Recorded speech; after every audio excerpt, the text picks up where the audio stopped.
Teacher सब बच्चों को संभालेगा कैसे? और एक टीचर सारे सब्जेक्ट कैसे पढ़ा सकता है, ये भी एक बहुत बड़ी समस्या बहुत है। बड़ा सवाल। सिर्फ अगर थोड़ा बहुत होमवर्क दे भी दिए, इसके बाद वो किस दुनिया में फंसे रहते हैं समझ नहीं आता। दूसरी चीज़, जो सरकारें होती हैं इनसे इतना ज़्यादा काम करवाती है। अभी चुनाव आ रहा है, नज़दीक है विधानसभा चुनाव। अब ये बच्चों को पढ़वाने के बजाय उनको चुनाव ड्यूटी में लगवा देंगे। अब बताइए, अब टीचर जो पढ़ा लिखा है वो अब चुनाव करवाएगा। चुनाव करवाने के लिए लोग नहीं है क्या? इतनी बड़ी आबादी है, बेरोजगारी है, क्या चुनाव कराने के लिए लोग पढ़े लिखे नहीं हैं? अगर सरकारी तंत्र इस तरीके से ध्वस्त होता रहेगा और खासकर सरकारी स्कूल ध्वस्त होते रहेंगे तो फिर दलित, पिछड़े या फिर जो सामान्य वर्ग के गरीब लोग हैं, उत्तर प्रदेश के जो प्राइमरी स्कूल्स हैं कितने हद तक बदले हैं और क्या आप खुश हैं जिस तरीके की व्यवस्थाएं हैं, जिस तरीके की वहाँ पे शिक्षा है, जिस तरीके का वहाँ पे मैनेजमेंट है और जिस तरीके से बच्चे वहाँ से निकल रहे हैं, आगे बढ़ रहे हैं, कुछ काम कर रहे हैं, नहीं कर रहे हैं? और दूसरा सवाल ये भी इसमें कि बच्चे डिक्रीज क्यों होते जा रहे हैं? बहुत बहुत धन्यवाद आपका आकाश जी, और दिल लंका दहन टीम के बहुत बहुत धन्यवाद। आपका सवाल बहुत सही है। आज के समय में कोई ऐसा सवाल करता नहीं है, क्योंकि सरकार और सरकारी सिस्टम पे तो सवाल करना कोई चाहता ही नहीं है जी। एडवर्टाइज का ज़माना है, सभी को विज्ञापन चाहिए, तो सवाल क्यों करें? विज्ञापन करके लोग अपना धंधा कर रहे हैं। देखिए, सरकारी स्कूल की स्थिति बहुत दयनीय हो चुकी है। हालांकि सरकार फंड पे फंड दे रही है प्रोत्साहन के रूप में, लेकिन बच्चों की स्थिति नहीं सुधर रही है। अपने आप में बहुत बड़ा सवाल है आकाश जी। और दिन प्रतिदिन ऐसा भी हो रहा है कि बच्चे कम होते जा रहे हैं। पहले जहाँ किसी स्कूल में 200-300 बच्चे हुआ करते थे, 400 बच्चे हुआ करते थे, अब यह है कि स्कूल में 50 बच्चे, 60 बच्चे, और धीरे धीरे वो भी कम हो रहे हैं। सब रुक कर रहे हैं प्राइवेट स्कूल्स की तरफ। इसका देखिए कारण है, हमारे आप में मानसिकता आ चुकी है कि सरकारी और सरकारी सिस्टम जो है वो जंग लग चुका है, कबाड़ हो चुका है। तो हम अपने बच्चों का भविष्य क्यों कबाड़ी बनाएं? और ऐसे स्कूलों पे टीचर तो पढ़े लिखे आते हैं, लेकिन कहीं ना कहीं टीचर की कमी भी होती है। अनेक विद्यालयों में अगर कहा जाए तो 30 बच्चों पे एक टीचर कंपलसरी है, अनिवार्य है, लेकिन कहीं कहीं ज़्यादा बच्चे होते हैं, 100 बच्चे होते हैं, वहाँ पे एक टीचर होता है। तो एक टीचर सब बच्चों को संभालेगा कैसे? और एक टीचर सारे सब्जेक्ट कैसे पढ़ा सकता है, ये भी एक बहुत बड़ी समस्या है। बहुत बड़ा सवाल है। देखिए, आसपास बहुत सारे ऐसे प्राइवेट स्कूल खुल गए हैं, वहाँ पे सोचिए 5,000-6,000 रुपए में वो टीचर पढ़ा रहा है, अच्छे से पढ़ा रहा है, लोग पढ़वा रहे हैं अपने बच्चों को, पढ़वा रहे हैं। बढ़िया बढ़िया कमाने वाले लोग जो है ये कहें कि गवर्नमेंट सर्विस वाले लोग भी अपने बच्चों को प्राइवेट स्कूल में पढ़ा रहे हैं, जहाँ पे माफ कीजिएगा ग्रेजुएशन इंटर करके लोग पढ़ा रहे हैं, टीचर बने हुए हैं। लेकिन ऐसी स्थिति नहीं बदलेगी। प्राइमरी स्कूल को बचाना होगा, मिडिल स्कूल को बचाना होगा। जिनको एक्चुअल में पढ़ाना चाहिए, जिनको सरकार 40-50-60 हज़ार रुपये हर महीने दे रही है, वो असलियत में क्या कर रहे हैं? कंप्लेंट्स ऐसी है, जिस भी गांव हम लोग पहुंच रहे हैं, मेरी टीम जिस भी गांव जा रही है, कंप्लेन इस तरीके के हैं कि टीचर्स पहले तो आते लेट हैं, लेट आ गए, जैसे तैसे अगर स्कूल पहुंचे हैं तो चेयर पे बैठ जा रहे हैं, या फिर कुछ दे दिया, क्लास वर्क दे दिया, या फिर कुछ होमवर्क दे दिया, एक्टिविटीज़ करा दी, खेल कूद हो गया, खाना पीना बच्चों ने खाया, फिर वो निकल गए।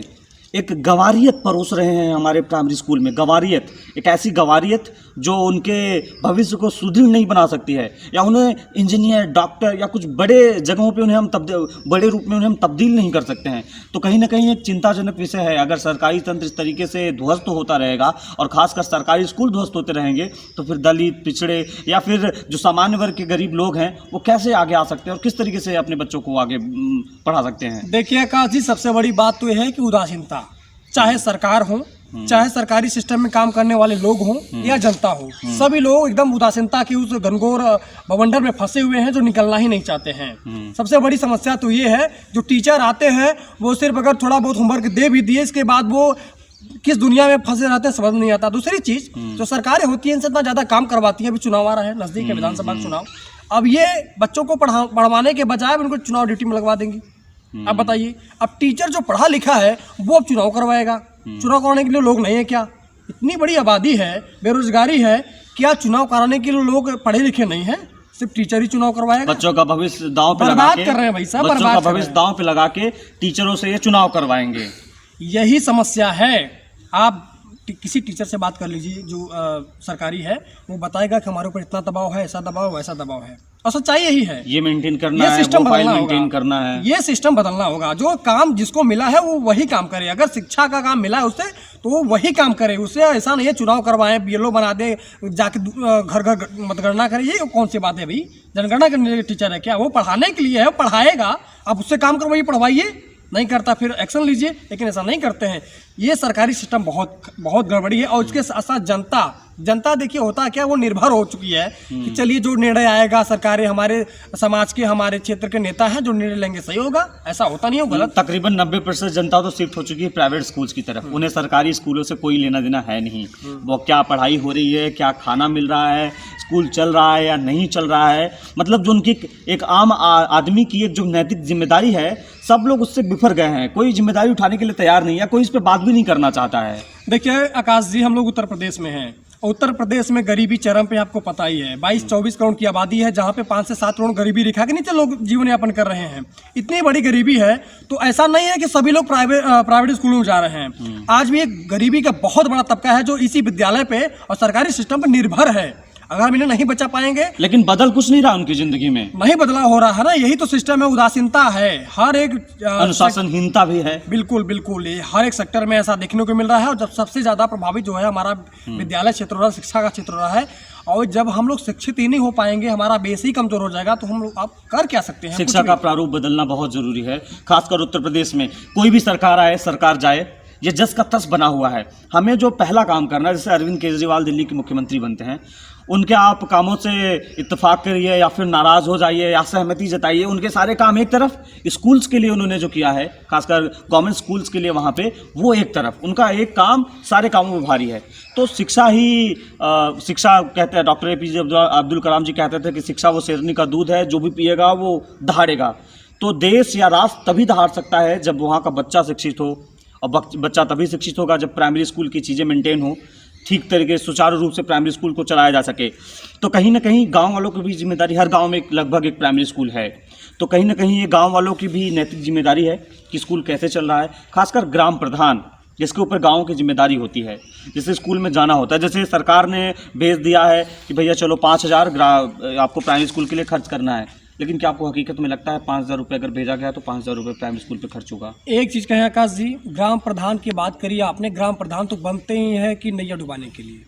माफ़ कीजिएगा, मैं ऐसा इसलिए कह रहा हूँ, सच्चाई तो ये है कि कोई भी ग्राम प्रधान हो, वो अपने नैतिक कर्मों का जो है कि सही से काम नहीं कर पाता है।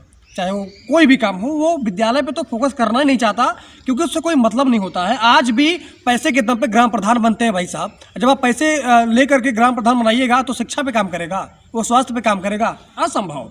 जब विधायक लोग नहीं कर पा रहे हैं, सांसद नहीं कर पा रहे हैं, तो ग्राम प्रधान से क्या उम्मीद किया जाए? कोई उम्मीद ही नहीं है। अच्छा, दूसरी चीज़ हम आपसे बातचीत करने की कोशिश करेंगे। स्कूलों की स्थिति नहीं बदलेगी तो हमारा समाज पीछे जाएगा, इसमें कोई दो राय नहीं है। दूसरी चीज़, संविधान में भैया रोटी, कपड़ा, मकान, शिक्षा, स्वास्थ्य हमारी मूलभूत चीज़ें हैं, हमारा जन्मसिद्ध अधिकार है। ये हमसे अधिकार छीना जा रहा है, कहीं ना कहीं संविधान का उल्लंघन हो रहा है। अगर हमें शिक्षा, स्वास्थ्य नहीं मिल रहा है तो ये सरकारी सिस्टम पे सवाल बनता है कि नहीं बनता है? निश्चित तौर पे। तो हमें आपको जागना होगा।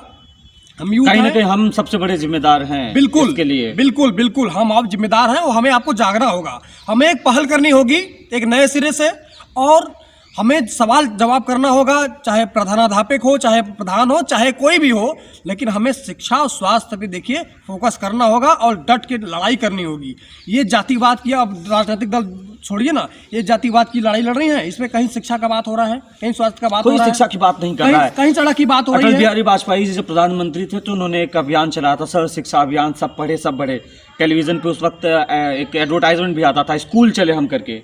तो उसके बाद चलिए क्रांति आई, लोग स्कूल जाना, लोगों ने अपने बच्चों को स्कूल भेजना शुरू किया।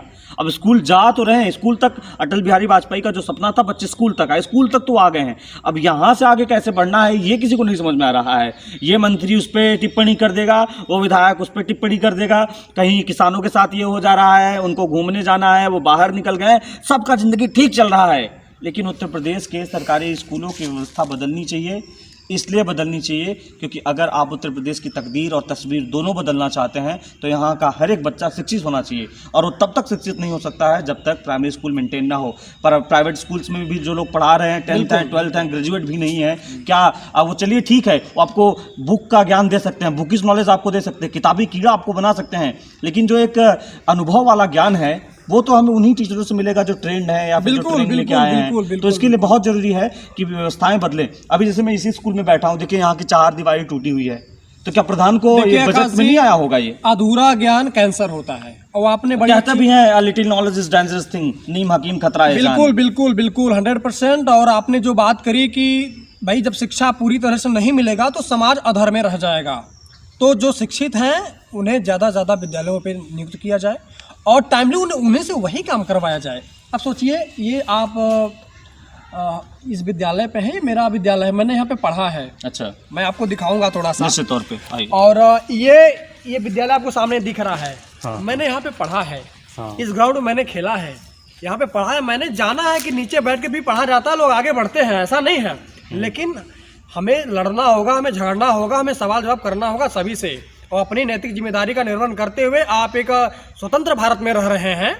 आप स्वतंत्र हैं सवाल जवाब करने के लिए, चाहे जो हो। ऐसा नहीं है कि सिर्फ मीडिया ही सवाल करेगी। आप अगर आप नागरिक हैं तो आपको भी कुछ अधिकार है। अपने अधिकार का प्रयोग करते हुए आप सवाल करिए और लड़िए। लड़ेंगे नहीं तो आपसे कोई छीन ले जाएगा, आपको छीनना पड़ेगा। निश्चित तौर पे तो निवेदन यही है कि आप लोग वीडियो देख रहे हैं तो ये वीडियो बनाने का मकसद भी यही है कि हमें और आपको जागरूक होना पड़ेगा विद्यालय के प्रति, हॉस्पिटल के प्रति, और तो और जो बेचा जा रहा है इनका निजीकरण क्यों नहीं हो रहा है, सवाल है कि नहीं है। निश्चित तौर पे अब हो रहा है भैया, क्यों नहीं हो रहा? धीरे धीरे अब रास्ते पे चल दिए है ना। अब सोचिए ना, पहले बैग मिलता था, कपड़े मिलते थे, जूते मोजे बच्चों के मिलते थे। अब पैसे अकाउंट में डाल रहे हैं। 1000-1100 रुपए में किसको बैग और जूता चप्पल कपड़ा मिल जाएगा भैया? किस दुकान से मिलेगा बताइए? सोचनी है ये, सोचने नहीं है, बहुत ज्यादा सोचनीय है आकाश भैया, बहुत ज्यादा सोचनीय है। और सरकारों को तो सिर्फ सीधा जनता को उल्लू बनाया जा रहा है, सीधे तौर पे बेवकूफ बनाया जा रहा है।